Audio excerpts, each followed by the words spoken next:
राधा माधव कुंज बिहारी।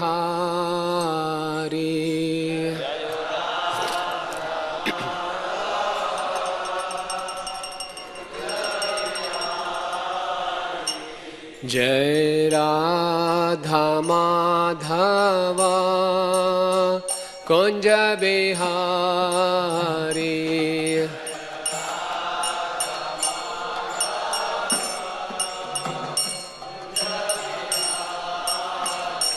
जय गोपी जन वल्लभ गिरिवरधारी।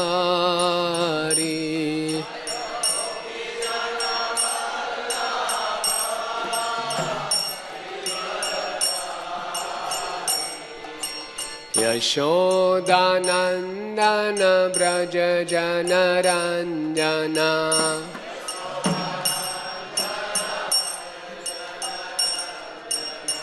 यशोदानंदन ब्रज जनरंजना।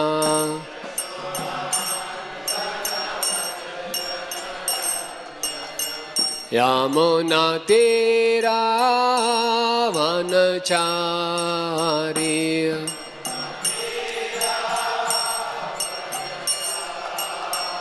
यमुना तीरा वनचारी।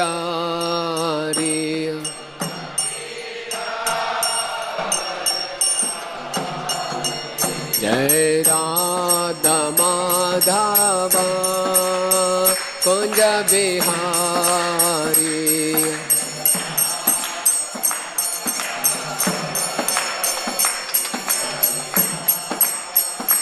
हरे कृष्णा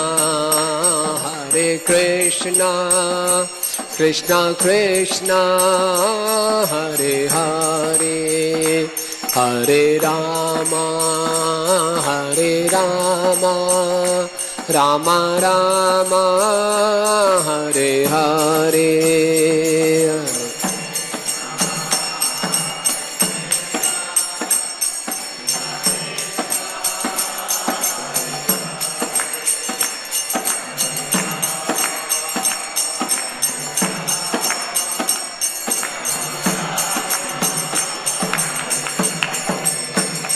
हरे कृष्णा कृष्णा कृष्णा हरे हरे, हरे राम राम राम हरे हरे।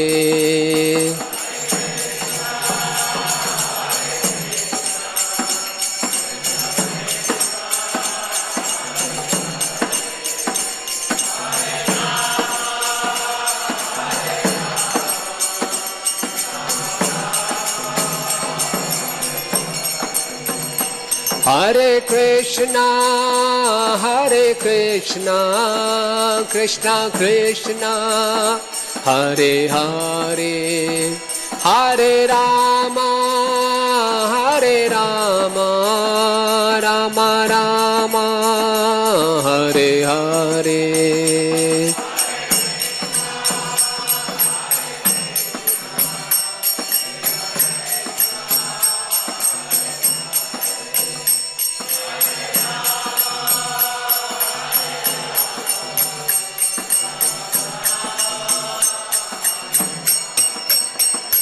हरे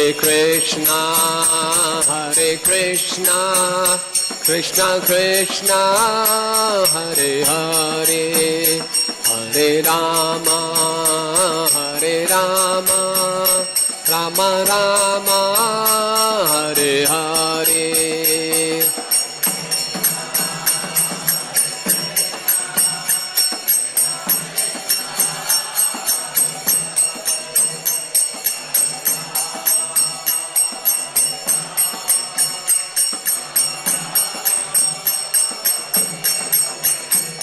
जय प्रभुपदा प्रभुपदा प्रभुपदा श्रील प्रभुपदा।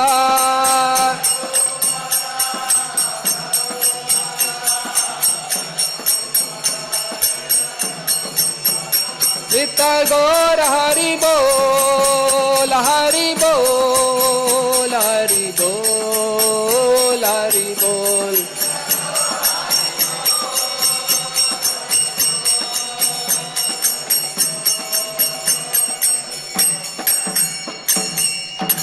जय विष्णुपाद परमहंस प्रवचिकाचार्य स्तोत्र Shrimad His Divine Grace A.C. Bhaktivedanta Swami Srila Prabhupada ki ISKCON founder Acharya Jagat Guru Savior the whole world A.C. Bhaktivedanta Swami Srila Prabhupada ki Jai Vishnupad Paramhans Prabhupada Stotra Shrimad His Divine Grace Srila Bhakti Siddhanta Saraswati Thakur Maharaj Prabhupada ki Anant Koti Vaishnav Vrind ki Namacharya Srila Haridas Thakur ki प्रेम से कहो श्री कृष्ण चैतन्य प्रभु नित्यानंद श्री अद्वैत गदाधर शिवासादि गौर भक्त वृंद की श्री श्री गौर निताय की श्री श्री कृष्ण बलराम जी की श्री श्री राधा पार्था साथी ललिता विशाखा सखी की श्री श्री राधा राधिका रमन जी की श्री श्री सीताराम लक्ष्मण हनुमान की जगन्नाथ बलदेव सुभद्रा सुदर्शन जी की वृंद देवी तुलसी महारानी की ग्रंथ श्रीमद् भागवतम की निताई गौर प्रेमानंदे। All glories to the assembled devotees, all glories to the assembled devotees, all glories to the assembled devotees, all glories to Shri Guru and Gauranga, all glories to Srila Prabhupada ki Om Namo Bhagavate Vasudevaya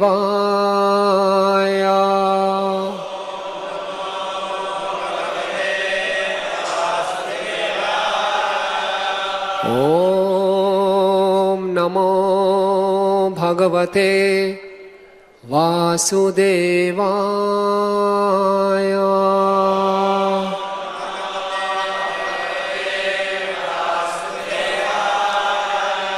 Om Namo Bhagavate Vasudevaya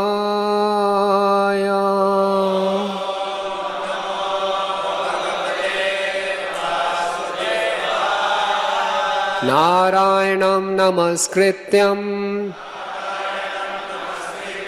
Naram chaiva narottamam Devim saraswatim vyasam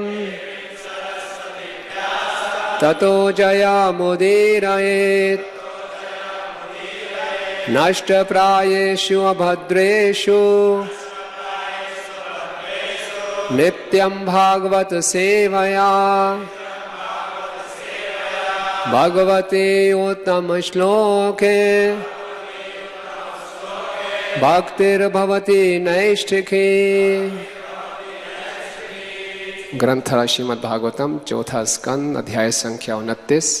अध्याय का नाम है नारद तथा राजा पचीन भरी के मध्य वार्तालाप। श्लोक संख्या 29। क्वचित पुमान क्वचित स्त्री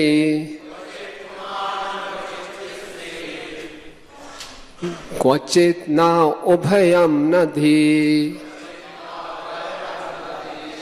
देवो मनुष्यस्तिर्यग्वा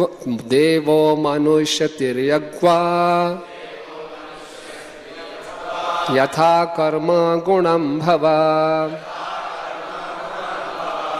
क्वचित पुमान क्वचित च स्त्री क्वचिन्नोभ्यम अंधधी देवो मनुष्यस्तिर्यग्वा यथा कर्म गुणं भवा। क्वचित पुमान क्वचित च स्त्री क्वचिन्नोभ्यम अंधधी देवो मनुष्यस्तिर्यग्वा यथा कर्म गुणं भवा।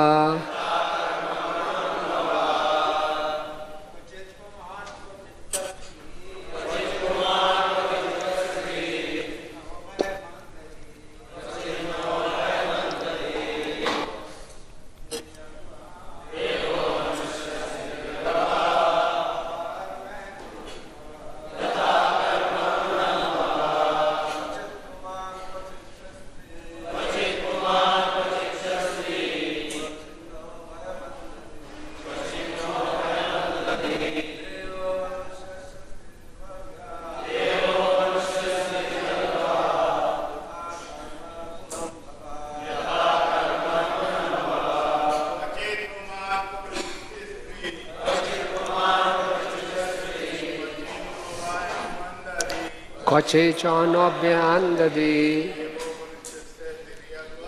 देवो मनुष्यस्य तिर्यग्वा यथा कर्म गुणं भवा क्वचित् पुमान् च क्वचिच्च स्त्री चिन्नोभ्यमन्दति देवो मनुष्यस्य तिर्यग्वा यथा कर्म गुणं भवा क्वचित् पुमान् क्वचिच्च स्त्री क्वचिच्चोभयमन्दति देवो मनुष्यस्तिर्यग्वा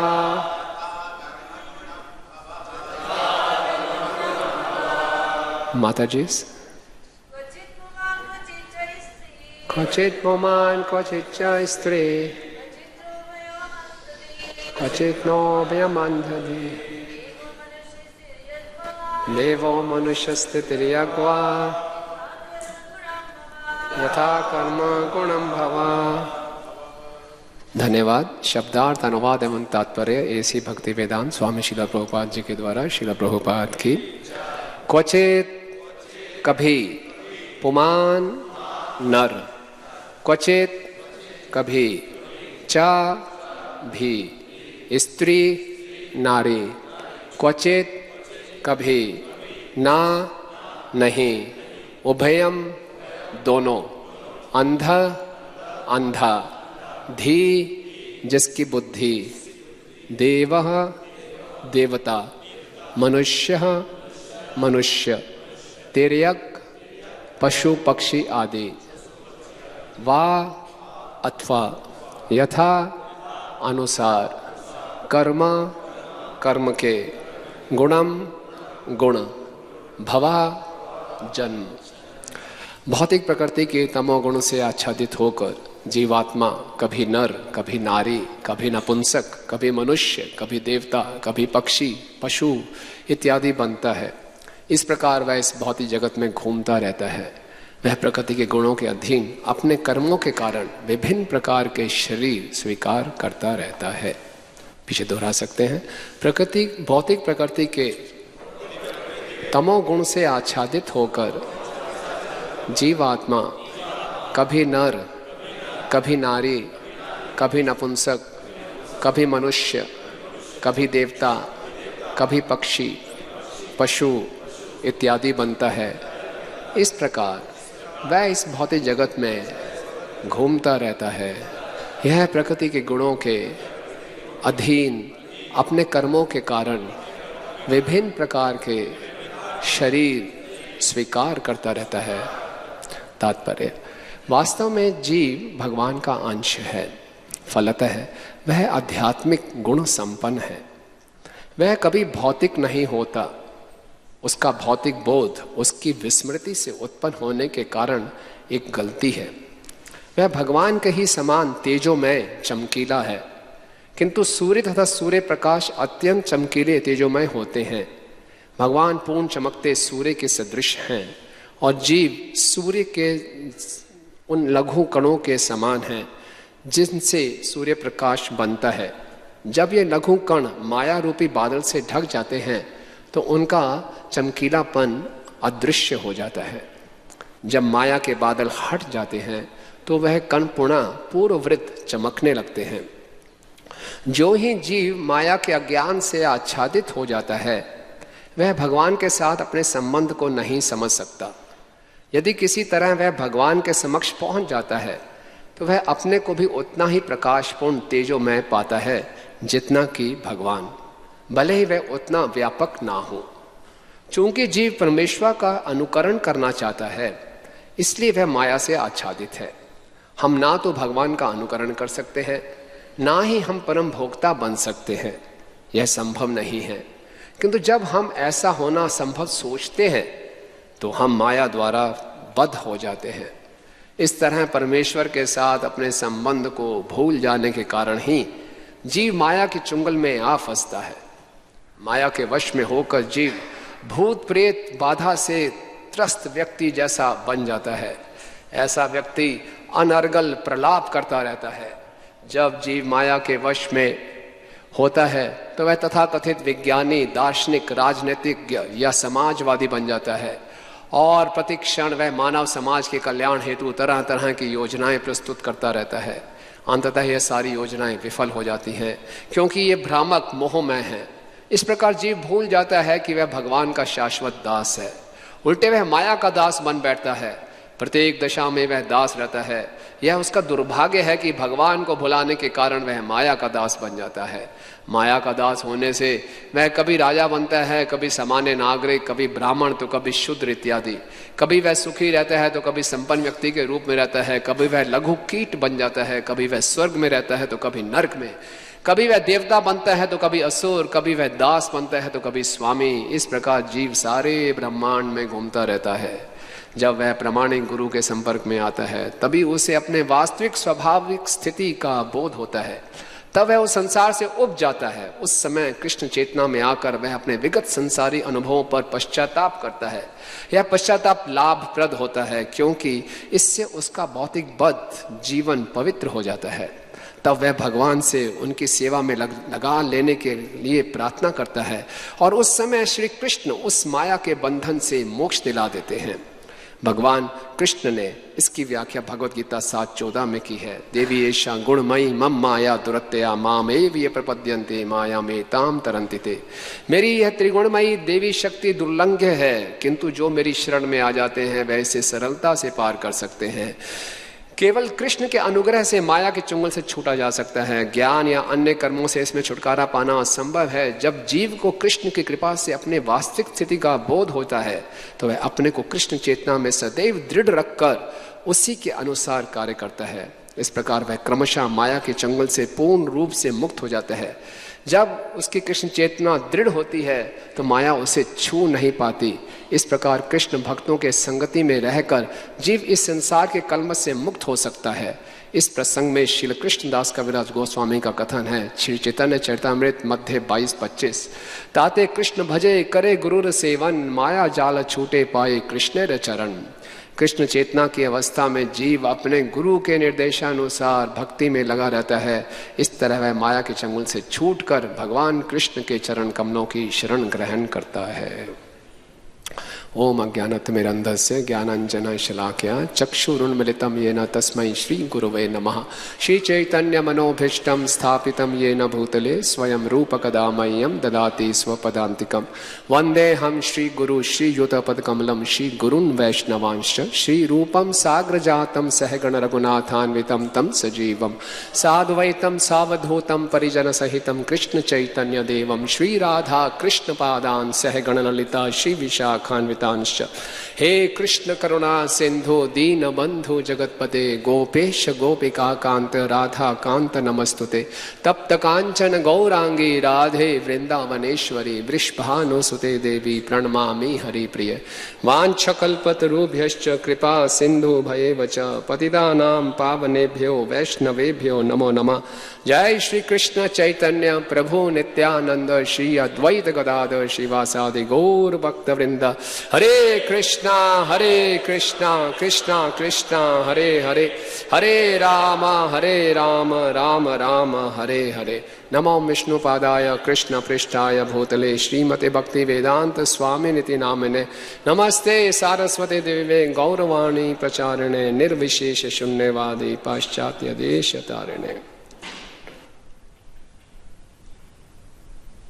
हरे कृष्णा। तो मैं अपने को बहुत सौभाग्यशाली समझ रहा हूँ आप सब भक्तों के बीच में, और मुझे अवसर मिला है इस श्लोक पे कुछ प्रस्तुत करने के लिए।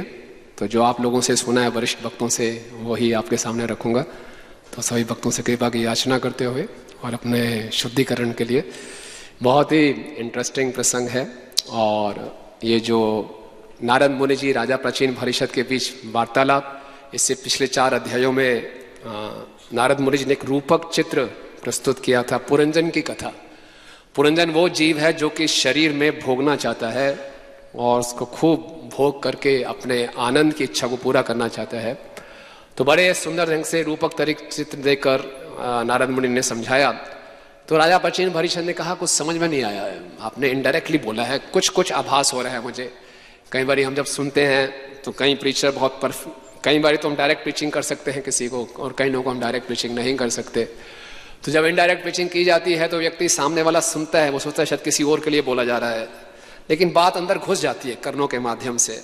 जब बाद में अकेले में प्रसाद पा रहा होता है तो समझता है हाँ द्वेष तो नहीं करना चाहिए, नहीं करना चाहिए, तो क्या मैं द्वेष करता हूँ? फिर धीरे धीरे बाद उसको रियलाइज होती है। तो यही राजा प्राचीन भरिष्य के साथ हुआ, कुछ कुछ उसको बातें छुई लेकिन बातें पूरी स्पष्ट नहीं हुई।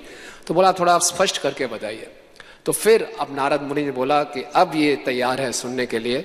अब नारद मुनि जी पूरा खोल के बता रहे हैं कि किस जो चरित्र मैंने रूपक में बताया था उसका क्या अर्थ है, और इस प्रकार से बहुत ही विस्तार में सांख्य योग का वर्णन कर रहे हैं नारद मुनि जी, कैसे ये जीवात्मा इस भौतिक सृष्टि से बिल्कुल अलग है और किस प्रकार प्रकृति के 3 गुणों में आकर देहात्म बुद्धि के कारण जीवात्मा किस प्रकार से तरह तरह के कष्ट भोगता है।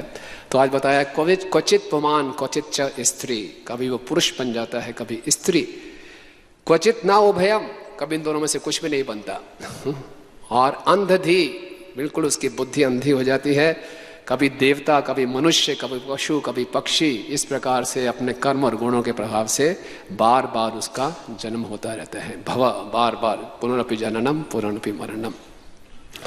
तो श्रील प्रभुपाद जी ने बहुत विस्तार में तात्पर्य समझाया है और बहुत सी इंस्ट्रक्शंस दिए हैं हमें। प्रभुपाद ने तात्पर्य के पहले 2 पैराग्राफ में, लगभग 1.5 पैराग्राफ में समस्या का वर्णन किया है कि कैसे जीव प्रकृति के 3 गुणों में फंस के तरह तरह के कष्ट पाता है, और आखिरी के 2 पैराग्राफ में प्रभुपाद जी ने समाधान बताया है कि कैसे जीव चाहे तो बड़ी आसानी से इस भवबंधन से मुक्त हो सकता है। आज मैं सुबह प्रभुपाद जी का लेक्चर सुन रहा था भगवद गीता में। प्रभुपाद कह रहे थे it's not so difficult to become perfect but we don't desire to be perfect. Perfect होना इतना मुश्किल नहीं है, लेकिन हम इच्छा ही नहीं करते परफेक्शन के लिए। तो प्रभुपाद जी वही कुछ बातें इसमें रिपीट कर रहे हैं। बड़ी हैरानी की बात है कि हम भगवान के अंश हैं और उनको भूलने के बाद हमारी ऐसी दुर्गति होती है। जब भगवान ने सृष्टि की रचना प्रारंभ की, और इस सृष्टि की रचना इसीलिए की गई कि हम जैसे जो बागी जीव हैं, जो भगवान की नकल मारना चाहते हैं, भगवान से स्पर्धा करते हैं, उनको भगवान ने ये अवसर दिया। ठीक है, आप जितना स्पर्धा करना चाहते हैं करिए, जहां तक आप मेरी नकल मार सकते हैं करिए, पूरी छूट दी। ये भगवान का एक प्रकार से करुणा भी है और उनके ये वैराग्य का ऐश्वर्य भी है। लीजिए, जो फैसिलिटी चाहिए लो। वैसे तो भगवान असम ऊर्ध्व हैं, उनसे कौन स्पर्धा कर सकता है। तो भगवान ने जब सृष्टि की रचना की, अपना एक विराट रूप बनाया, पूरा ब्लूप्रिंट तैयार कर दिया, ब्रह्मा जी को भी उत्पन्न कर दिया गर्भोदक विष्णु जी की नाभि से, और सारे के सारे ग्रह बना दिए, सारे के सारे जीव अपने पूर्व जन्मों की इच्छाओं के साथ है, और ब्रह्मा जी को वहां सृष्टि शुरू कर सकते हैं। तो ब्रह्मा जी ने जब सृष्टि शुरू की, सृष्टि शुरू करने से पहले ब्रह्मा जी ने सबसे पहले अज्ञानता की सृष्टि की, अविद्या की सृष्टि की। 5 प्रकार की अविद्या है। उसमें सबसे पहले तमस। तमस ये कि मनुष्य अपनी असली पहचान भूल जाता है। अपनी पहचान भूल गया कि मैं भगवान का दास हूं। पूछा जा सकता है कि भगवान ने सब कुछ रॉ मटेरियल दे दिया ब्रह्मा जी को, तो ब्रह्मा जी ने सृष्टि की रचना शुरुआत से एक पॉजिटिव तरीके से क्यों नहीं की?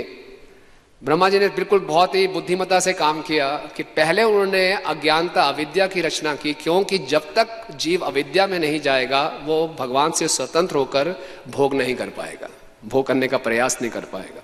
तो उसको पहले भूलना पड़ेगा कि मैं भगवान का दास हूं, है ना। किसी पड़ोसी के घर में जाके हम फ्रिज खोल के आराम से नहीं खा पी सकते जब तक हमें भूल ना जाए कि ये पड़ोसी का घर है ना। तो ऐसे तो नहीं घुस जाएंगे। जो व्यक्ति पागल होता है कहीं भी गुजर, उसको मालूम नहीं, इस चीज का ध्यान नहीं है। इसी प्रकार से एक अज्ञानता क्रिएट की गई। तो सबसे पहले भुलाया गया कि तुम आध्यात्मिक सुफिलिंग हो, तुम भगवान के अंश हो। यह है तमस, पहली अज्ञानता। दूसरी अज्ञानता मोह। मोह में वो ये समझता है कि मैं शरीर हूं, मैं ये आत्मा नहीं, मैं ये शरीर हूं, मैं पुरुष हूं, मैं स्त्री हूं, तो इस शरीर के सुख के लिए मुझे जो चाहिए उसको मैं जरूर इकट्ठा करूंगा और सुख पाऊंगा, सुख भोगूंगा। ये है मोह। फिर तीसरा है महामोह। महामोह में शरीर को सुख देने के लिए जो जो सुविधाएं बटोरता है, सामग्री बटोरता है, उसको अपना मालिक समझता है कि मैं इसका प्रोप्राइटर हूं, मैं इसका भोक्ता हूं। वो है महामोह। चौथा है तामिस्त्र।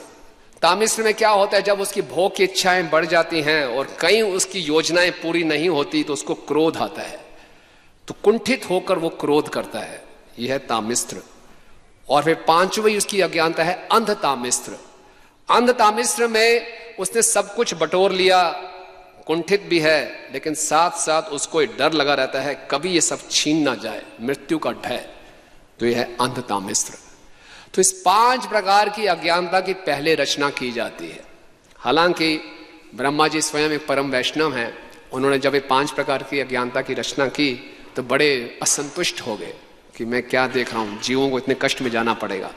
लेकिन ये थैंकलेस सर्विस थी, प्रभुपाद जी लिखते हैं तात्पर्य में।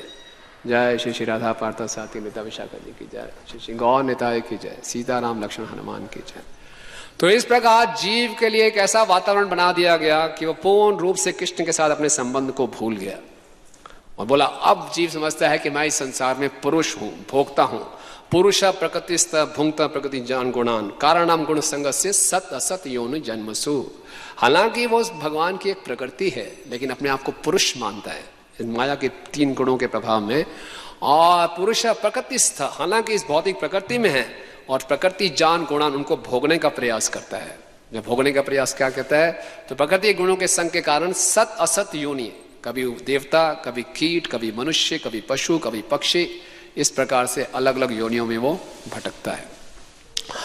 और हैरानी की बात यह है, ये माया इतनी प्रबल है कि हर योनि में जीव अपनी कॉम्पिटिटिव स्पिरिट को छोड़ता नहीं है ना, उसको लगा रहता है हम होंगे कामयाब एक दिन, है ना। छोटा सा जो कीड़ा है वो भी कृष्ण से स्पर्धा करता है ना, वो अपने आप को कृष्ण समझता है, मैं भोगता हूं, परम भोगता हूं। एक छोटा सा कीटाणु भी ये सोचता है कि पूरी सृष्टि की रचना मेरे भोग के लिए की गई है और इस पूरे ब्रह्मांड के एक एक जीव को मेरा सहयोग देना चाहिए, मेरी सेवा करनी चाहिए। और जब उसको सहयोग प्राप्त नहीं होता तो लड़ाई झगड़े होते हैं, है ना, द्वेष होता है। तो इसीलिए देखिए संसार में इस देहात्म बुद्धि के कारण कितनी अशांति और कितना क्लेश है ना। एक मच्छर भी ये सोच रहा है कि मैं भोगता हूं, एक मनुष्य भी ये सोच रहा है मैं भोगता हूं। जो मनुष्य के रगों में, शरीर में खून बह रहा है, मनुष्य सोचता है ये मेरा खून है, मैंने इतनी मेहनत की, इतना स्वादिष्ट भोजन खाया, उसको पचाया, ये खून बनाया। लेकिन मच्छर कहता है नहीं ये मेरा खून है, इस पे मेरा अधिकार है ना। तो वो उस पे आक्रमण करता है और मनुष्य तरह तरह के तरीके अपनाता है मच्छरों को भगाने के लिए। हम इसलिए बता रहे हैं कि आप पंजाबी बाग में आइए तो आपको साक्षात्कार इसका होगा। आप सोचेंगे भागवतम क्लास में मच्छरों को क्यों वर्णन कर रहे हैं। तो वो आक्रमण करते हैं चारों तरफ से और हम तरह तरह के तरीके, मॉस्किटो रिपेलेंट्स, किलर्स लेके आते हैं, लेकिन उनको बहुत क्रोध आता है, वापिस आते हैं, इनको डेंगू करो, चिकनगुनिया करो, कुछ भी करो। तो इस प्रकार से आप देखिए वो भी कह रहा है कि मैं भोगता हूं, इस पे मेरा अधिकार है। हर जीव इस प्रकार से अपने आप को पुरुष समझ रहा है और इतने कष्ट पाने के बाद भी उसको एक ज्ञान नहीं होता कि मैं दुखी क्यों हूं। तो एक बार शिला प्रभुपाद जी मॉर्निंग वॉक में थे तो उनके एक शिष्य ने पूछा, प्रभुपाद इतने संसार में दुख है तो भगवान ने माया की रचना क्यों की। प्रभुपाद ने कुछ सुना नहीं, सीधा चलते रहे। तो फिर दोबारा प्रश्न किया, प्रभुपाद ने फिर भी नहीं सुना। तो उनके सेक्रेटरी ने बोला जोर से बोलो, जोर से। तो जोर से बोला, प्रभुपाद भगवान ने माया की रचना क्यों की। प्रभुपाद रुके और जोर से चिल्लाए, कृष्ण ने रचना नहीं की, तुमने रचना की है ना। और प्रभुपाद इतने जोर से चिल्लाए तो शिष्य को ऐसा लगा हाँ ये मेरा फॉल्ट है ना। और ऐसा लगा कि प्रभुपाद की ये वाणी बिल्कुल मेरे माया के पूरे, उन्होंने नेटवर्क को पूरा का पूरा भेद दिया है ना। तो ये हमें जिम्मेवारी लेनी पड़ेगी कि हमने अपनी तुच्छ स्वतंत्रता का गलत उपयोग किया, कृष्ण की नकल मानना चाहिए। प्रभुपाद ने कहा ये नकलची भगवानों के लिए है ये पूरा संसार, हर व्यक्ति अपने आप को भगवान समझ रहा है। तो ये रचना हमारी मानसिक कल्पना है, मेंटल कॉन्कॉक्शन है कि हम भगवान बन सकते हैं। और इतने कष्ट देने के बाद भी माया का माया इतनी प्रबल है, ऐश्वरी माया है, ये दिव्य माया है कि हमें हमेशा एक उम्मीद की किरण छोड़ती है, नहीं सुख मिल जाएगा। और इसी उम्मीद के पीछे हम भागे रहते हैं, जैसे गधे के आगे वो गाजर लटकी रहती है, हमें लगता है अभी सुख मिलने वाला है। और हम जिस भी परिस्थिति में होते हैं उसमें संतुष्ट हो जाते हैं। किसी भी, हम जब किसी सुअर को देखते हैं कितनी गंदगी में है, मल खा रहा है, लेकिन सुअर, किसी सुअर को आपने देखा कि पतला दुबला टेंशन में घूम रहा हो, है ना, आराम से बढ़िया से मल खाता है, एक बढ़िया सा हेल्थ है उसका। तो सुअर हो सकता है हमें देखकर परेशान होता है, क्यों पागल लोग इतना भाग दौड़ कर रहे हैं, आराम से, मुझे खाने में कोई दिक्कत नहीं, पागल ये है कि पागल मैं हूँ। बहुत साल पहले मैंने IIT में ये ड्रामा किया था याद है प्रभु जी? तो ये हाँ, तो ये देखा जाए तो हर व्यक्ति अपने आप में संतुष्ट है जिस स्थिति में भी है। बड़ी प्रसिद्ध कथा है पुराणों में, जब इंद्र को श्राप मिला और इंद्र सुअर बन गए और ब्रह्मा जी आए तो इंद्र जी ने बोला, आप क्यों डिस्टर्ब कर रहे हो मुझे, आप देखने में इतना बढ़िया परिवार है मेरा, हंसता खेलता परिवार है, क्यों जाऊं मैं, आई एम सेटिस्फाइड। भक्ति सिद्धांत स्वामी ठाकुर महाराज कथा सुनाते हैं कि एक गांव था, वहां पे साधुगण गए और साधु जो है गाय के असली देसी घी से कुछ पकवान बना रहे थे भगवान के भोग के लिए। तभी वहां पे सारे गांव वाले आगे उन साधुओं की खूब पिटाई की, उन्हें बाहर निकाल दिया। बोले क्यों? ये कहते बदबू आ रही है हमें। बदबू आ रही है तो मालूम चला क्यों, क्योंकि उस गांव में एक कल्चर था कि उस गांव में जो भी पशु मर जाता था, पशु पक्षी जो मर जाते थे, उसको एक बहुत बड़े बर्तन में वो डाल देते थे, और जब पशु पूरा सड़ जाता था मरा हुआ, और सड़ने के बाद उसमें से रस निकलता था, तो साल में एक उत्सव करते थे और उस रस को वो पीते थे, वो नाचते थे, गाते थे। तो उनको वो जो दुर्गंध आती थी वो उनको बहुत बड़ी सुगंध लगती थी, और जो देसी घी की सुगंध थी वो उनको दुर्गंध लगती थी। तो ये जीव है ऐसे, जहां हम परिस्थिति में रहेंगे वहीं से आसक्त हो जाते हैं।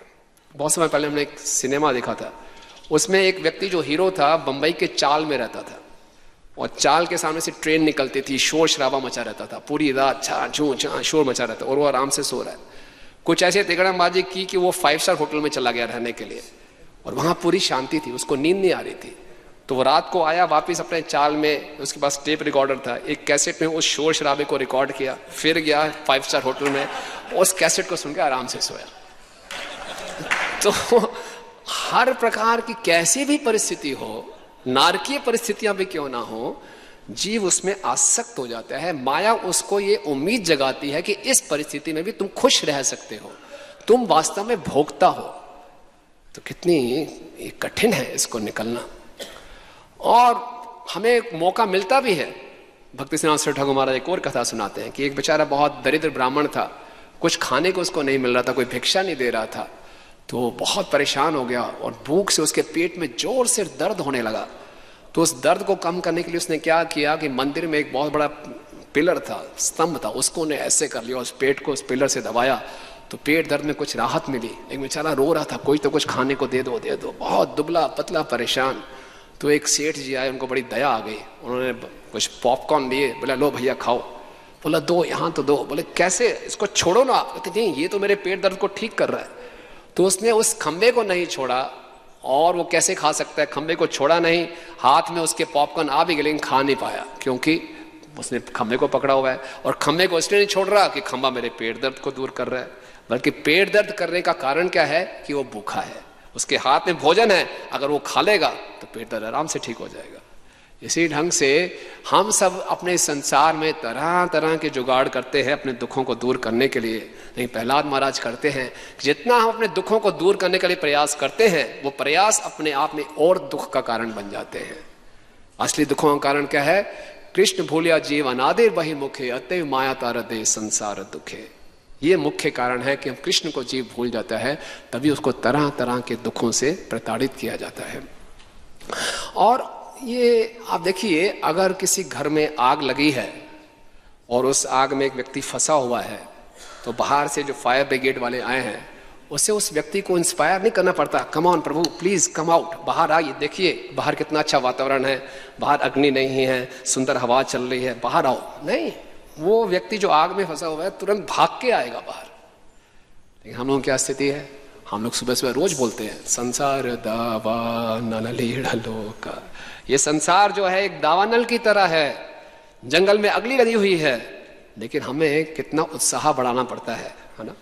हमें बार बार संग चाहिए भक्तों का, हमें बार बार याद दिलाना पड़ता है कि ये आग लगी हुई है, आग में आप कंफर्टेबल नहीं रह सकते, बाहर निकलो, बाहर बहुत आनंद है। तो ये माया है ना। इस दावानल में रहने के बाद भी हमें बाहर निकलने की इतनी उत्सुकता नहीं है ना। ये माया का प्रकोप है। हर बारी हम सुनते हैं अभिन्नत्वम नाम नामिनो, भगवान और भगवान के नाम में कोई अंतर नहीं है। लेकिन बुरा मत मानिए, जिस प्रकार से अधिकांशतः भक्त लोग हम जप करते हैं तो ये रियलाइजेशन नहीं लगती कि भगवान और भगवान के नाम में कोई अंतर नहीं है।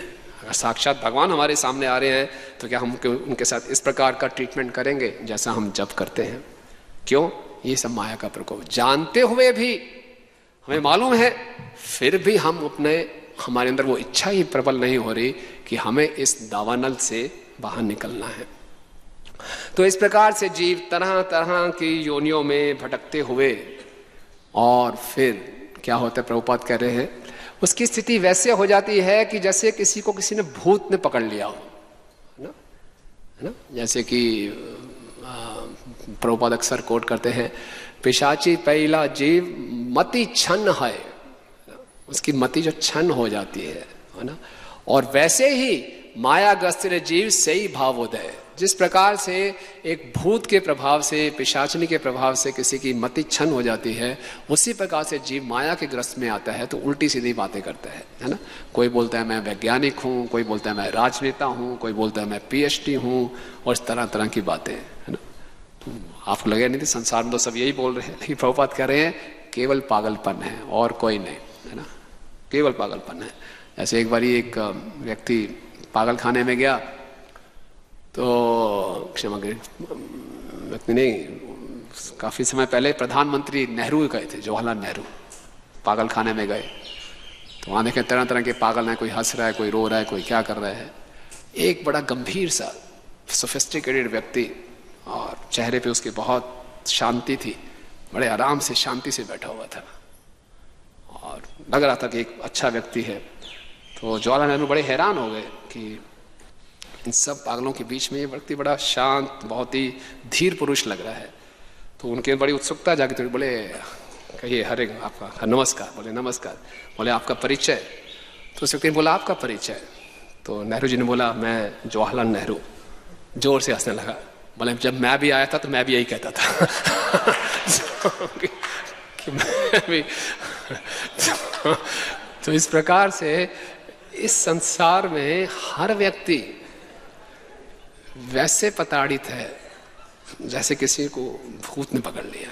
अभी कुछ समय पहले हमारा सौभाग्य कहिए, दुर्भाग्य कहिए, हमें एक ऐसे जीव से मिले जिसको किसी ने भूत ने पकड़ लिया था। आप में से भी काफी लोगों का अनुभव होगा ऐसे, कि ऐसे व्यक्ति से बातचीत करना जिसके अंदर भूत किसी और जीवात्मा ने प्रवेश किया हुआ है, और वो क्या क्या उसका व्यवहार हो जाता था। अपना सर वो पटक रहा है दीवार पे, खून निकल रहा है, दूसरों को मारने के लिए भाग रहा है। और जब हम हरि नाम लेते थे, नरसिंह भगवान का मंत्र बोलते थे, जोर से बोलते थे, हरे कृष्णा कृष्णा कृष्णा हरे हरे, हरे राम राम राम, उसको बहुत पीड़ा होती थी, तड़पता था, और फिर धीरे धीरे शांत हो जाता था। फिर वो कहता था ठीक है मैं जा रहा हूं, बोलता था मैं जा रही हूं, स्त्री के अंदर स्त्री का भी भूत था, मैं जा रही हूं, अगर मुझे ये कर दोगे तो मैं संतुष्ट हो जाऊंगी। फिर वो चले जाते थे। उसके बाद जो उसके वजह से भूत निकल जाता था तो माता जी दोबारा से माला करनी शुरू कर देती थी। कुछ समय के बाद फिर वो प्रवेश कर जाता था, फिर उनका व्यवहार बदल जाता था। प्रैक्टिकली देखा ऐसे कैसे एक जीवात्मा अंदर प्रवेश करती थी, वो फिर निकल जाती थी, फिर प्रवेश करती थी, और उनका व्यवहार कैसे बदल जाता था। तो कितने वो पीड़ा में थी, कष्ट में थी, खुद भी पीड़ा में थी और बाकियों को भी वो दुख दे रही थी।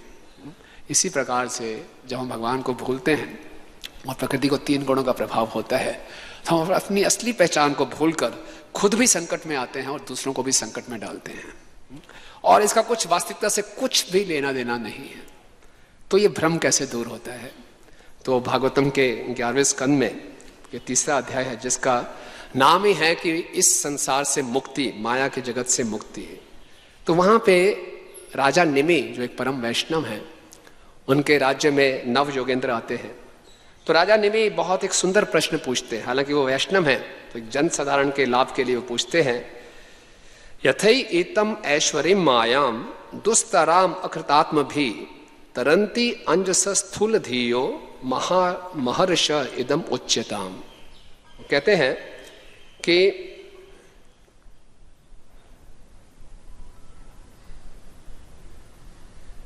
ये परम ऋषि कृपया करके आप बताइए कि एक स्थूल धी वाला व्यक्ति मूर्ख भौतिकवादी व्यक्ति कैसे आसानी से भगवान की इस मायावी शक्ति को पार कर सकता है, जिसको कि पार करना पाना बहुत ही कठिन है, खासकर ऐसे व्यक्ति के लिए जिसको जो कि आत्म संयमी नहीं है। स्थूल थी मोटी बुद्धि वाला मूर्ख भौतिकवादी व्यक्ति कैसे आसानी से इस माया के जगत से बाहर निकल सकता है। जैसे कि इस श्लोक में भी शब्द आता है अंध थी, और राजा निमि कह रहे हैं स्थूल थी। कैसे एक मूर्ख व्यक्ति संसार के चुंगल से बाहर निकल सकते हैं।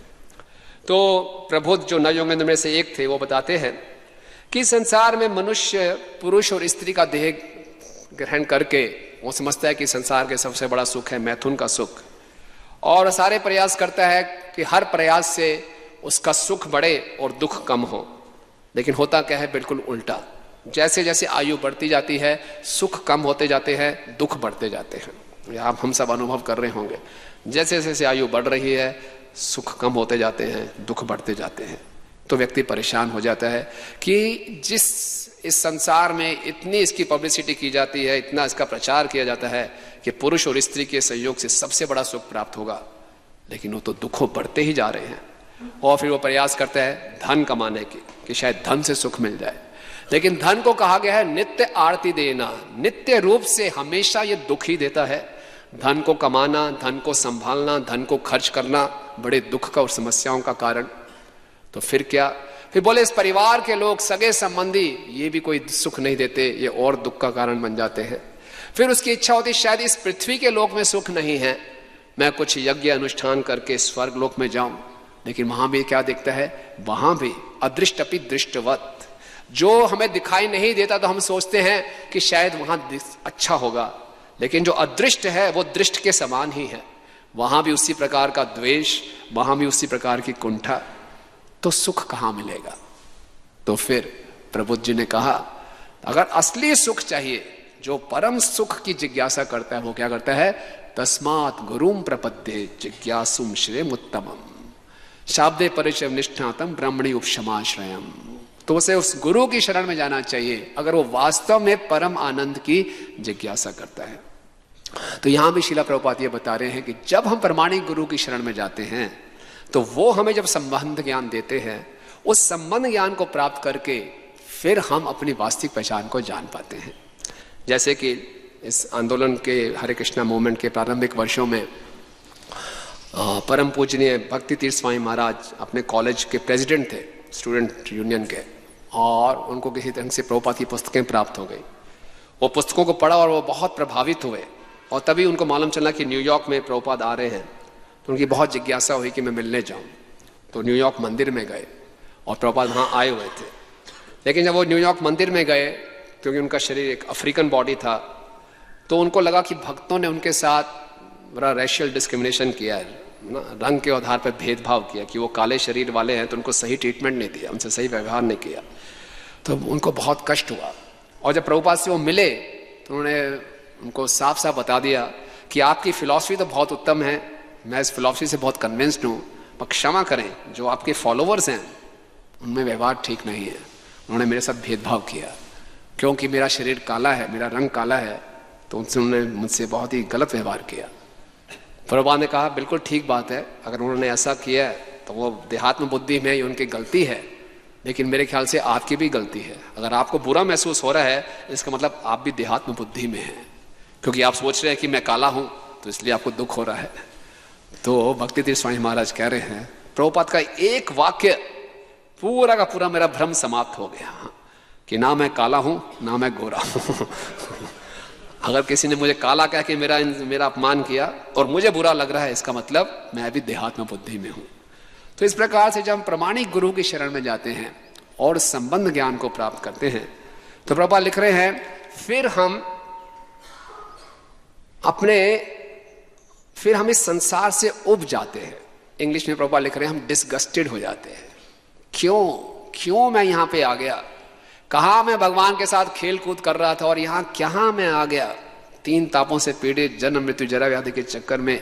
तो बहुत ही उसको कुंठा होती है और फिर वो अपने विगत सामाजिक संसारिक अनुभवों पे पश्चाताप करता है, रिपेंट करता है, और उस पश्चाताप की अग्नि में उसके सारे पाप जल जाते हैं।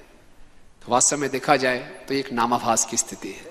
जब हम नामाभास हरि नाम का जप करते हैं और हरि नाम के जप के समय ये पश्चाताप की भावना आना आवश्यक है। अगर पश्चाताप नहीं है तो इसका मतलब जो हमें अभी प्राप्त हुआ उसको अभी सही ढंग से हम वैल्यू नहीं कर रहे हैं ना। कई बार भक्त लोग में हमने देखा है कि भक्त लोग जब आपस में बात कर रहे होते हैं तो एक भक्त दूसरे भक्त को डराता है, तुम नहीं जानते मैं कौन था पहले, है ना? हाँ? आप नहीं जानते हैं, है ना? तो संभल के रहो, ठीक है। अभी मैं मेरे अंदर का वो जाग गया ना, फिर कोई रोक नहीं पाएगा। तो उसको बड़ा गर्व होता है कि मैं पहले क्या था। हालांकि हर किसी का इतिहास ऐसा ही होगा, every saint has a past, लेकिन उस भूत के ऊपर इतना गर्व होना, बल्कि पश्चाताप होना चाहिए कि मैंने ऐसे ऐसे कुकर्म किए। लेकिन उन कुकर्मों पे हमें गर्व होता है और उस कुकर्मों का हम लाभ उठाते हैं, उसको समझते हैं हम कृष्ण की सेवा में लगा रहे हैं। नहीं, उस पर पश्चाताप होना अति आवश्यक है। गलतियां हुई हैं, लेकिन अभी हमें पश्चाताप नहीं हो रहा। इसका मतलब हमारी प्रवृत्ति बनी हुई है उन पापों को लेकर। और कई बार वो साधक के मन में पुराने विचार आते भी हैं और मन ही मन वो उसका आस्वादन भी करता है कि अपना उसको खुले में तो कर नहीं सकता, लेकिन मन ही मन में आस्वादन करूं। लेकिन वो प्रवृत्तियां हमारे भौतिक रूप से, स्थूल रूप से भी प्रकट फिर धीरे धीरे हो सकती हैं। तो पश्चाताप होना जरूरी है। तो प्रभुपाद यहां लिख रहे हैं, इंग्लिश में बहुत अच्छा लिखा है कि one should keep himself fit in Krishna consciousness. ये प्रभुपाद की इंग्लिश ही है केवल, है ना, यहाँ पे हिंदी में वो निकल के नहीं आ रहा। अपने आप को भक्ति में फिट रखना चाहिए फिट रखना। और फिर आगे प्रभुपाद कह रहे हैं कि जो कृष्णा कॉन्शियसनेस में स्ट्रांग होगा उसको माया छू भी नहीं पाएगी, है ना। एक बार प्रभुपाद बॉस्टन में थे तो टैक्सी ड्राइवर चला रहा था, प्रभुपाद पीछे बैठे थे। तो टैक्सी ड्राइवर ने देखा प्रभुपाद को, बोला, so Swami you can do some magic like lying on the nails, bed of nails. क्या और स्वामी जी क्या आप ऐसा जादू कर सकते हैं कि कीलों के बिस्तर पे आप लेट जाओ? प्रभुपाद मुस्कुराए, प्रभुपाद नहीं, I can do a bigger magic, मैं इससे भी बड़ा चमत्कार कर सकता हूं कि आप मुझे किसी कमरे में नग्न स्त्रियों के साथ भी बंद कर दे तब भी मैं उत्तेजित नहीं होऊंगा, है ना। तो ये है कि प्रभुपाद साक्षात प्रभुपाद ने करके भी दिखाया। प्रभुपाद प्रचार के लिए न्यूडिस्ट कैंप में गए, जो हिप्पीज लोग नंगे घूमते थे, और वहां से भी हिप्पीज को लेकर आ गए और उनको भक्त बना दिया। ये प्रभुपाद की महिमा है। तो प्रभुपाद बिल्कुल विचलित नहीं हुए, माया का कोई प्रभाव नहीं पड़ा। इसी ढंग से हम देखते हैं भागवतम के 3 स्कंद में जब ब्रह्मा जी सृष्टि की रचना कर रहे हैं तो ब्रह्मा जी ने अपनी पुत्री वाक की जब उत्पन्न हुई तो ब्रह्मा जी के ऊपर भी माया का प्रभाव पड़ गया कुछ समय के लिए, और ब्रह्मा जी खुले में अपनी पुत्री के पीछे भागे मैथुन करने के लिए। तो वहां श्रील प्रभुपाद लिख रहे हैं तात्पर्य में, ये जो घटना है ये उस कल्प की है जिस कल्प में ब्रह्मा जी ने भगवान से भागवतम नहीं सुनी थी। अगर भागवतम सुनी होगी तो उस कल्प में ऐसी घटना नहीं होगी। यानी कि अगर हम सही ढंग से श्रवण करेंगे और भक्ति में सशक्त हैं, सही ढंग से हरिनाम का जप कर रहे हैं, श्रवण कर रहे हैं, अध्ययन कर रहे हैं, तो ये एक सुरक्षा चक्र का काम करता है जो कि हमें माया के प्रभाव से बचाता है। तो कैसे हम कृष्णा कॉन्शियसनेस में अपने आप को फिट रखें, ताकि अभी तो हम इस संसार में हैं और भक्ति करना, माया के प्रति युद्ध लड़ना है, तो बहुत आवश्यक है। माया के प्रति युद्ध लड़ रहे हैं तो अपने आप को फिट रखें। तो कैसे फिट रखें? तो भागवतम के 7वें स्कंद में के 6ठे अध्याय के 5वें श्लोक में प्रभुपाद एक बहुत इंटरेस्टिंग परपट में बोलते हैं कि हमें अपने शरीर, मन और बुद्धि को इतना शक्तिशाली रखना चाहिए कि ये जो जीवन समस्याओं से भरे हुए जीवन में हम कभी भी अपने जीवन के असली लक्ष्य को ना भूलें। बहुत महत्वपूर्ण बात है कि अपने शरीर को, अपने मन और बुद्धि को इतना शक्तिशाली रखें कि ये जीवन से, समस्याओं से भरा हुआ जीवन, हर एक के जीवन में समस्याएं ही समस्याएं हैं। ब्रह्मचारी आश्रम में अलग तरह की समस्याएं हैं, वो मानसिक स्तर की समस्याएं हैं। गृहस्थ आश्रम में वास्तविक समस्याएं हैं। तो इन समस्याओं भरे जीवन में इनको डील करने में अपने जीवन के असली लक्ष्य को भूल जाते हैं। तो इसलिए क्या आवश्यक है? शरीर को, मन को और बुद्धि को स्ट्रांग रखें। तो कैसे स्ट्रांग रखें? तो इसमें हमें मदद करेगा अगर हम जितना सतोगुण को अनुकूल करेंगे अपने जीवन में, तो सतोगुण में आकर हम अपने परिस्थिति को यथारूप देखने का प्रयास कर सकते हैं। ये जो प्रकृति के 3 गुण हैं, इसका आत्मा से कुछ लेना देना नहीं है। भगवान उद्धव को बताते हैं, उद्धव गीत में 13वें अध्याय के पहले श्लोक में, सत्वम रजस तमा इति गुणान बुद्धि नाच आत्मना सत्वेन अन्यात्मनोत हन्यात सत्वम सत्वेन चेवहि, कि ये सत्व रजो और तमो गुण है ये बुद्धि से है, आत्मा का से कुछ ले लेना नहीं है। सतो गुण के प्रभाव से अन्यों का हम हनन कर सकते हैं और फिर बाद में शुद्ध सत्व से इस सत्व का भी हनन कर सकते हैं। तो यानी कि अपने जीवन में धीरे धीरे हम सतोगुण को बढ़ाएं। सतोगुण में बढ़ाना मतलब एक प्लेटफॉर्म पे आ गए जिससे हम टेक ऑफ कर सकते हैं। जैसे किसी को यहां से मुंबई जाना है बाय फ्लाइट, तो कहां जाना पड़ेगा उसको? सबसे पहले एयरपोर्ट जाना पड़ेगा। एयरपोर्ट पहुंच भी गया तो एयरपोर्ट पहुंचने के बाद क्या गारंटी है कि वो बॉम्बे पहुंच जाएगा? क्या होना चाहिए उसके पास? टिकट होनी चाहिए। यानी कि सतोगुण में आने से ही हम 3 गुणों को पार नहीं कर पाएंगे। वो जो टिकट है यानी कि हमारी भक्ति, भक्ति वो टिकट का काम करती है। अगर टिकट नहीं है, एयरपोर्ट में पहुंच भी गए तो उड़ थोड़ी पाएंगे। और लेकिन भक्ति कर रहे हैं लेकिन सतोगुण नहीं है, एयरपोर्ट पहुंचे नहीं, टिकट है हाथ में, तो क्या घर की छत में फिर वो हो जाएगा? अभी मुंबई मुंबई मुंबई होगा कभी ऐसा कि एरोप्लेन छत पे आएगा हमें ले जाएगा? नहीं। तो हालांकि हम शास्त्रों में पढ़ते हैं कि नारद मुनि ने मृगारी का उद्धार कर दिया, रत्नाकर डाकू का उद्धार कर दिया, घोर तमोगुण में थे, लेकिन वो यूनिक केसेस हैं, है ना। सतोगुण में आने से ही हमें हेल्प मिलती है कि हम शुद्ध सत्य की ओर जा सके। तो सतोगुण को अपने जीवन में अनुकूल करना, जो कि प्रभुपाद कहते हैं सुबह जल्दी उठना, मंगल आरती में आना, अपने आप को स्वच्छ रखना, इससे कि हम सतोगुण को अपने जीवन में अनुकूल करें। और फिर हम देख पाएंगे कभी भी जीवन के लक्ष्य से विचलित नहीं होंगे, क्योंकि जो भक्ति में आने के बाद भी माया अपने अनंत रूप धारण कर लेती है ना, कि कैसे इसको जीव को लक्ष्य से विचलित करना है ना। तो भक्ति में आने के बाद भी मनुष्य पूजा, लाभ, प्रतिष्ठा, पोजीशन, पावर, प्रेस्टीज, इसके पीछे फंस जाता है। और माया को ये देना बड़ा आसान है ना। वो आपने एक स्टोरी सुनी होगी ना, एक बूढ़ा व्यक्ति था, उसके घर के बाहर बच्चे क्रिकेट खेलते थे, बड़ा शोर मचाते थे। तो बूढ़ा बोले इनको कैसे दूर करूं? तो उन बच्चों को बुलाया, सबको 50-50 रुपए दे दिए, बड़ा अच्छा क्रिकेट खेलते हैं, वेरी गुड, शाबाश। बच्चे बड़े खुश हो गए। अगले हफ्ते आए, फिर 50 रुपए दे दिए। कुछ हफ्तों के बाद खाली 10 रुपए दिए। बोले क्यों, कम क्यों हो गया? बोले पेंशन नहीं आ रही, क्या बोलो।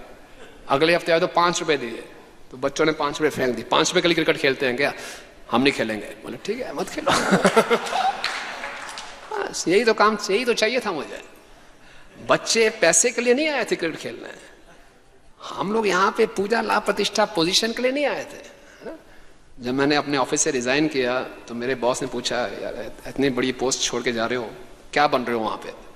ये तो सोचा नहीं, कहता है क्या मिल रहा है आपको?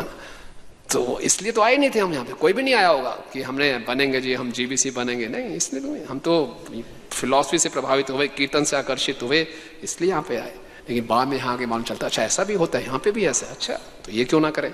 तो हम मुख्य लक्ष्य से विचलित होते हैं और यही माया की चाल होती है, और हम अपने जीवन के लक्ष्य से भूल जाते हैं और फिर इन प्रकृति के 3 गुणों में फंस जाते हैं, है ना। तो बहुत आवश्यक है कि जीवन के लक्ष्य पर केंद्रित रहें। और दूसरा बताया कि एक स्ट्रॉन्ग एसोसिएशन, प्रभुपाद लिख रहे हैं भक्तों के संग में रहना अति आवश्यक है। प्रभुपाद जी कहते हैं भक्तों का संग इस सृष्टि में सबसे ज्यादा सुरक्षित स्थान है। जब महाप्रभु जगन्नाथपुरी में थे तो वो यमुनेश्वर की तरफ जा रहे थे, तभी वहां पर जगन्नाथपुरी में मंदिर में एक देवदासी ने गीत गोविंद गाना शुरू किया। गुजरी राग में गीत गोविंद गा रही थी, बहुत सुंदर आवाज थी। महाप्रभु भावेश में आ गए और भागने लगे, इतनी जोर से भागे कि उनके पूरे शरीर पे कांटे भी चुभ रहे थे, उनको पता नहीं। और वो चाह रहे थे कि जो भी गायक है उसको मैं आलिंगन करूं, और गोविंद पीछे पीछे भाग रहा है। आप सोचिए महाप्रभु कितना भावावेश में तेज भागते होंगे। गोविंद जोर से पीछे भाग रहा है और जोर से आगे उन्होंने महाप्रभु के चरण पकड़िए, महाप्रभु ये स्त्री गा रही है। जैसे ही स्त्री सुना महाप्रभु रुक गए और गोविंद का आलिंगन कर लिया। बोले आज गोविंद, अगर मैंने उस स्त्री को छू लिया होता तो मैं वही शरीर त्याग देता। आज तुमने मेरे प्राणों की रक्षा की, मैं तुम्हें हमेशा ऋणी रहूंगा। गोविंद ने बोला मैं तो तुच्छ जीव हूं, आपकी रक्षा तो जगन्नाथ जी करते हैं। तो महाप्रभु ने बोला गोविंद, मैं आप तुम्हें शिक्षा दे रहा हूं, आदेश दे रहा हूं, हमेशा मेरे साथ रहना, क्योंकि संसार में हर स्थान पे और कहीं भी खतरा हो सकता है। तो बहुत बड़ी शिक्षा दे रहे हैं भक्तों को, कि भक्त लोग हमेशा संग में रहें। कई बार संग में कुछ तकलीफें भी हों, कोई दिक्कत नहीं है, भक्तों के संग में रहेंगे हम सुरक्षित रहेंगे। और जितना भक्तों का संग महत्वपूर्ण है उतना असत्संग से बचना। असत्संग से बचने के लिए कथा आती है वाल्मीकि रामायण में, जब सीताराम लक्ष्मण जी दंडकारण्य वनों की तरफ जा रहे थे तो माता सीता ने भगवान राम को कहा कि वैसे तो आप परम पुरुष हैं, लेकिन मेरी इच्छा हो रही है कि मैं आपको कुछ बताऊं। उन्होंने बोला कि ये माया इतनी प्रबल है, भगवान की शक्ति भगवान को ही बता रही है, भगवान की अंतरंगा शक्ति भगवान को बता रही है कि बहिरंगा शक्ति इतनी प्रबल है कि बड़े से बड़े भद्र और सज्जन व्यक्ति को भी प्रभावित कर देती है। इसलिए जिसका मन और इंद्रियां संयमित नहीं है और जो अपनी बुरी आदतों पर नियंत्रण नहीं कर पाता वो उसमें फंस जाता है। उन्होंने बोला हे भगवान, 3 बातें हैं, पाप हैं मुख्य। एक तो झूठ बोलना, पर स्त्री का संग करना और ऐसे जीवों पे हिंसा करना जिनसे कोई शत्रुता नहीं है। बोले पहले 2 दोष तो आप में नहीं है, लेकिन तीसरा दोष मैं आप में देख रही हूं। आप ये निरंतर जो धनुष बाण लेके चल रहे हैं, मैं देख रही हूं केवल आप राक्षसों का ही वध नहीं कर रहे, कई बारी जो बेचारे मासूम राक्षस हैं उनको भी आप मार देते हैं। तो जो ये आपका जो ये आपने हमेशा धनुष धारण किया हुआ है, इससे आपको मारने की प्रवृत्ति बढ़ रही है ना। फिर सीता मैया ने एक कथा सुनाई, एग्जाम्पल दिया। बोले एक ऋषि थे जो इतनी घोर तपस्या कर रहे थे कि इंद्र बड़े असुरक्षित हो गए। तो इंद्र ने बोला इस बारी कोई मेनका या अप्सरा भेजने की आवश्यकता नहीं है। इंद्र स्वयं आए एक राजा का वेश धारण करके और मुनि को प्रणाम किया। बोले मुनिवर, मैं थोड़ा जल्दबाजी में हूं, ये थोड़ी मेरी तलवार रख लीजिए, बस मैं अभी आ रहा हूं, बस संभाल के रखिए, मैं आप तलवार आपसे ले जाऊंगा। मुनि ने कहा रख दो तलवार। तलवार सामने पड़ी रही, मुनि तपस्या करते रहे। अब उनके मन में देखूं सही तलवार क्या है, तलवार उठा ली, उठा के तपस्या करने लगे। फिर जहां भी जाते थे तलवार अपने साथ लेके जाते थे।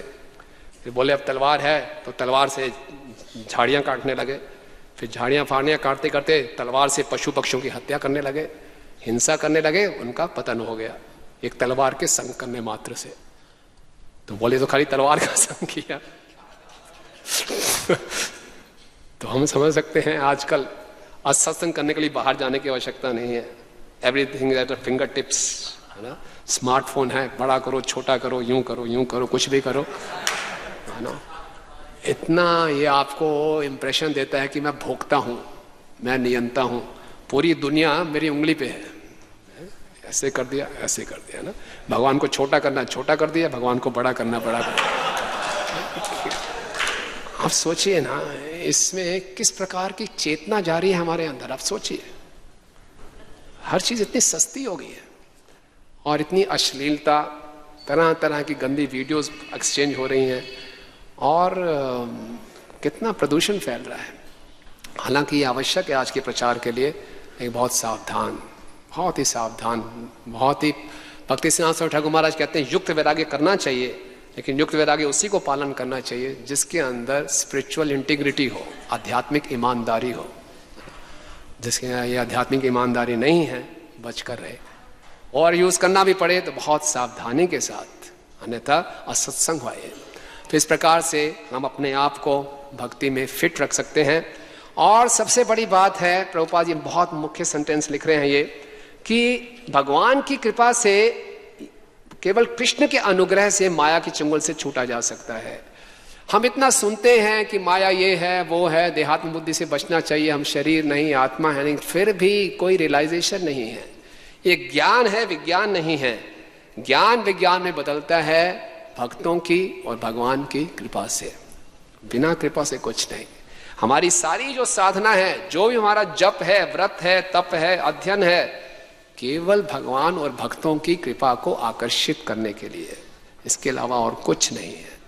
छाड़िया वैष्णव सेवा निस्तार पैछे के बाद, असंभव है बिना भक्तों की सेवा किए, बिना भक्तों की शरण में रहे हम इस माया को पार कर पाए, असंभव है ना। तो इसलिए भक्तों के संग में रहना, कलौ संग शक्ति, कलयुग में संग ही शक्ति है, लेकिन कलयुग कलह का भी युग है। संग में रहेंगे तो कलह होता है, लेकिन संग में ही शक्ति है। तो बड़ी ये विरोधाभास लगता है कि बोला कि संग में रहना चाहिए और संग में लड़ाई झगड़े हैं, द्वेष है, स्पर्धा है। तो कैसे रहे संग में? एकमात्र उपाय है, तृणादपि सुनिचेन तरोरपि सहिष्णुना अमानिना मानदेन कीर्तनीय सदा हरि। जब तक हम वास्तव में इस श्लोक के महत्व को नहीं समझेंगे, हृदय से इसको अपने जीवन में अनुकूल करने की इच्छा को जागृत नहीं करेंगे, इसके लिए प्रयास नहीं करेंगे, प्रकृति के 3 गुणों से मुक्त होना असंभव है। एक बार मैं परम पूजनीय गोपाल कृष्ण स्वामी महाराज के पास आया, बहुत दुखी था। मंदिर में तरह तरह की मैनेजमेंट की समस्याएं मुझसे डील नहीं हो पा रही थी। मैं महाराज के पास गया, महाराज ये क्या हो रहा है, कोई क्या कह रहा है, कोई क्या कह रहा है, कोई क्या कह रहा है। तो महाराज ने सीधा बोले, जब तक आप त्रिनादपि सुनिश्चित नहीं बनोगे, इसी तरह इस संसार में सड़ते रहोगे, सड़ते रहोगे। इसके अलावा और कोई उपाय नहीं है ना। हम चाहते शायद कोई बाईपास हो, शॉर्टकट हो, और कोई उपाय नहीं है। यही एकमात्र तरीका है कि अपने आप को हमेशा हम दासों का दास बनाने का प्रयास करें। दीक्षा होने का अर्थ ही यही है कि हमें दास बनना है। लेकिन अभी कभी हम अपने नाम के आगे दास तो सुनते ही नहीं, हर कोई प्रभु प्रभु कहता है। और एक बार हमने फोन उठाया, बोले कौन बोलेगा, रुक्नी कृष्ण प्रभु बोल रहा हूं। तो दास निकलता ही नहीं मुख से शब्द से। पूरा विश्वास हो गया है, कन्विक्शन हो गया है कि मैं प्रभु हूं, है ना। और प्रभु का वर्णन विश्वनाथ चक्रवर्ती ठाकुर जी बहुत इंटरेस्टिंग तरीके से करते हैं। वो कहते हैं, प्रकष्ट रूपेण तिर्यक देव आदि भवा इति प्रभु। प्रकष्ट बार बार जिसका अलग अलग योनियों में जन्म होता है, प्रभु, वो है प्रभु। अलग अलग योनियों में जिसका जन्म हो बार बार, वो प्रभु है। तो कोई आपको प्रभु कहे तो याद दिला देना चाहिए, बिल्कुल ठीक कह रहे हैं, मैं प्रभु हूं। कभी मैं देवता बना, कभी पक्षी बना, कभी कीड़ा बना, ये समझ के हमें अपने करना चाहिए। और किसी ना किसी प्रकार से अपने अंदर दासत्व की भावना का अनुकूल कर सके, यही एकमात्र तरीका है। अन्यथा माया भक्ति करते हुए भी तरह तरह की चीजें। अभी मैं मैच्योर हो गया हूं, अब कोई नियमों का पालन करने की आवश्यकता नहीं है। ये वैष्णव सदाचार तो नए लोगों के लिए है, मेरे लिए नहीं है। और हम नियमों में ढीलापन देंगे और माया वहीं दबोच लेती है। बहुत ये युद्ध इतना आसान नहीं है, लेकिन आसान बन जाता है अगर हम हमेशा शरण में रहें, सेवा की भावना को, दासत्व की भावना का अनुकूल करें और इस प्रकार से भगवान की कृपा को आकर्षित करें और भगवान के धाम वापस जाए। हरे कृष्ण। से कोई प्रश्न या टिप्पणी? हरे कृष्ण, धन्यवाद। तो बहुत अच्छा बताया प्रभु जी ने और बड़ी गहराई से सिद्धांत को समझाया है। तो आज के श्लोक में जो नारद जी बता रहे हैं कि जीव की स्थिति क्या है, कुचित पुमान कुचित स्त्री, कभी पुरुष बनता है, कभी स्त्री बनता है और कभी नपुंसक बनता है, देवता, मनुष्य और पशु पक्षी की योनियों में जाता है। तो ये भ्रमण कर रहा है जीव। क्यों भ्रमण कर रहा है? कि किसी भी स्थिति में वो सुखी नहीं होता है और वो सोचता है कि मैं दूर की स्थिति में जाऊं तो मैं सुखी हो जाऊं। तो इसलिए वो हमेशा अपनी स्थिति बदलता है और अलग अलग प्रकार के जन्म, अलग अलग प्रकार के शरीर प्राप्त करता है।